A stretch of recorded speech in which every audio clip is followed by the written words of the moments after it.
So this video is going to talk through ways of coping with loneliness and isolation. So we can all feel lonely from time to time. One of our basic human needs is to feel loved and to feel like we belong. We might feel lonely when our need for rewarding social contact and relationships is not met. But loneliness is not always the same as being alone. So some people can quite happily live alone, whilst others might find this a lonely experience. Others might be in a relationship or have lots of social contact but still feel lonely, particularly if they don't feel understood or cared for by the people around them. And then for some people, anxiety about social situations might have led to isolation. But there are some things that you can try and do to manage loneliness. So if you're feeling lonely because of a lack of satisfying social contact in your life, you could try to meet more or different people. So for example, you could join a class or a group based on your hobbies or interests, or you could try to find a volunteering role. But if you find it difficult to connect with people face to face, you could try to make new connections online. So for example, through an online forum about your hobbies or interests. You could also consider visiting places where you can be around other people. So for example, a park, the cinema, or a cafe. And then if your home feels too quiet, you could listen to a chatty radio station or a podcast. So it might be that you're unable to physically see friends and family because, for example, they live far away. So think about how else you can connect with them. You could make plans to video chat or to speak on the telephone instead. And if you're worried that you might run out of things to talk about, you could plan to watch a TV show together or live music or a theatre show together. You could decide to take part in a quiz, or you could even read a book separately and then discuss it with each other when you speak.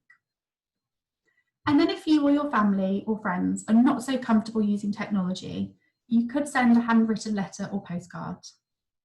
It could also be helpful to put up extra pictures of the people that you care about as a reminder of the people in your life. But it might be that you know plenty of people, but you don't feel close to them. So it could be helpful to open up to them and to explain how you feel. You might have reservations about contacting others. You might have thoughts like, I don't want to disturb them, or they won't want to hear from me again. But actually, they might be feeling the same way as you and actually welcome your contact. So try not to compare yourself to others. Often we can feel like we are the only ones who are lonely, particularly when we see people posting photos on social media with family and friends. It's really important to remember that we only see what other people choose to share about their lives.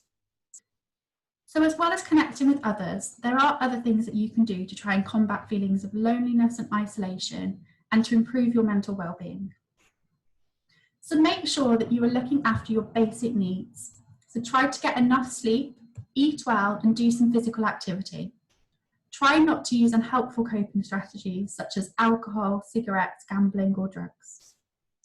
And then if you're spending a lot of time indoors, you might feel trapped or claustrophobic.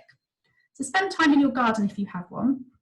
If you can't get outside, then you could look at photos of your favourite places in nature or listen to natural sounds. So you might be able to buy seeds, flowers, or plants to grow and keep indoors. It might also feel difficult to keep occupied and to fill your days. So plan a routine for your day and find ways to spend your time. Try out some new activities or hobbies. So for example, arts and crafts, DIY, exercise, writing, or playing an instrument. And find ways to give yourself comfort, such as taking a bath, lighting scented candles, having a cup of tea, or reading a favourite book. So try to use all your usual relaxation strategies. And don't do everything at once. So set yourself small targets that you can easily achieve. And it might be that you could benefit from getting some help. So for example, from a peer support service or a talking therapy service. And there are some links on the slide to websites where you can find out more information on how to manage loneliness and where you could find support.